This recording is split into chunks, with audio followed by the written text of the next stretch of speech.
Hello and welcome. So today I'm going to be trying my hand at Forza Horizon 5's Rivals system. We are on the Horizon Mexico circuit and we are trying to get in the top 1000 of A class. So that's what the ghost is set for, the guy in 1000th place. Just going through and turning up the front aero quickly. This is a 1969 Mustang BOSS 302 and it's been tuned more towards handling than performance in a straight line. So it's got full aero, but it's a traditional purist build, so it's got the original 302 Ford engine and the original 4-speed gearbox. We'll start off giving it a quick rev, just see how it sounds. I think they sound pretty cool, but they don't quite sound like the real ones. To be expected with Forza Horizon though, they seem to make a theme of that. What can we expect? It's a video game at the end of the day. This first lap I'm just going to be taking it a bit easy and just let the tyres, as you see they're stone cold. Just let the tyres get up to temperature, figure out what lines I want to kind of use through the track. I've got the racing line on braking only. That's not technically because I need it, but it's up to you to decide. It's just kind of handy. I don't really remember a lot of the corners on this game very well because I don't play it too often.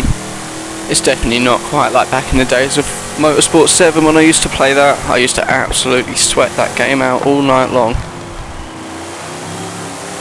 We've got the tyres nicely up to temperature now, so we're going to start picking the pace up. We'll run round to the finish line and we'll start actually trying to get a lap time down. I was really impressed with this Mustang. Of course it was built by Ford and designed for use in the Trans Am SCCA racing series, which was like circuit racing back in the 60s for muscle cars. So that's why I had the smaller 302 5 litre engine, and they kind of had handling in mind, so it's not to be as expected as with some of the other muscle cars, but kind of soft to start with. This one is really good though.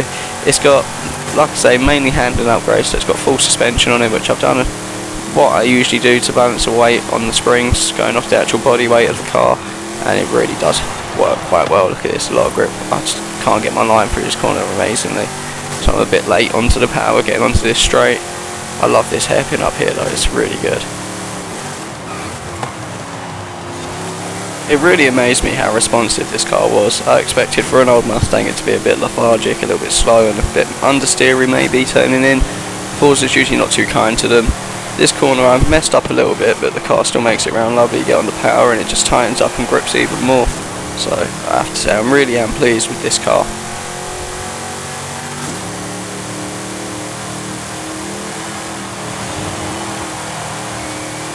So here we are crossing the lap for the first time, and we get a lap time of 1 minute 8 seconds .068. So it's not far off the pace where I want to be at. It's a good starting point.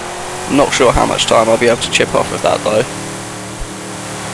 Coming through the second section of the track, really am struggling to keep up with this Dodge Dart down here. He's got so much more power it seems, and I bumped the wall. I completely messed my line up on the entrance, and that's what happened. It pushed me too wide halfway through. So now I'm still going to give it a bit of pace around the rest of the lap, just try and get it through, check the heat of the tyres.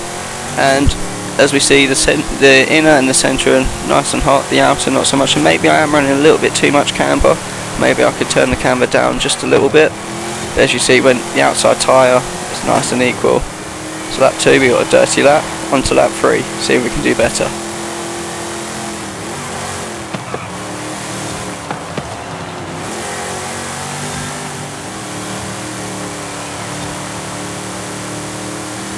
Coming up to the same corner again, will I make the same mistake?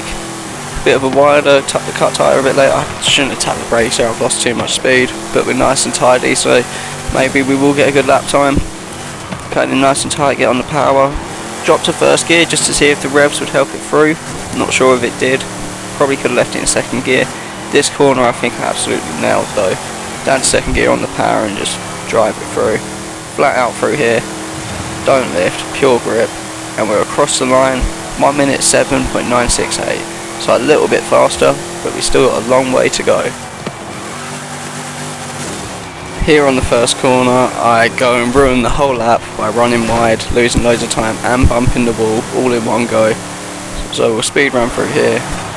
Bit slow, but nice and tidy again. Still running wide on the exit. Messed up my entrance here, but we got a better exit this time. Leaving it in second gear, we get a lot more speed. So I definitely won't be dropping to first gear through there again. This corner I've pretty much got it in the bag now. Same with the last corner, you just go flat out, clip the inner checkpoint. That was a 1 minute 8.750. We expected that to be bad though.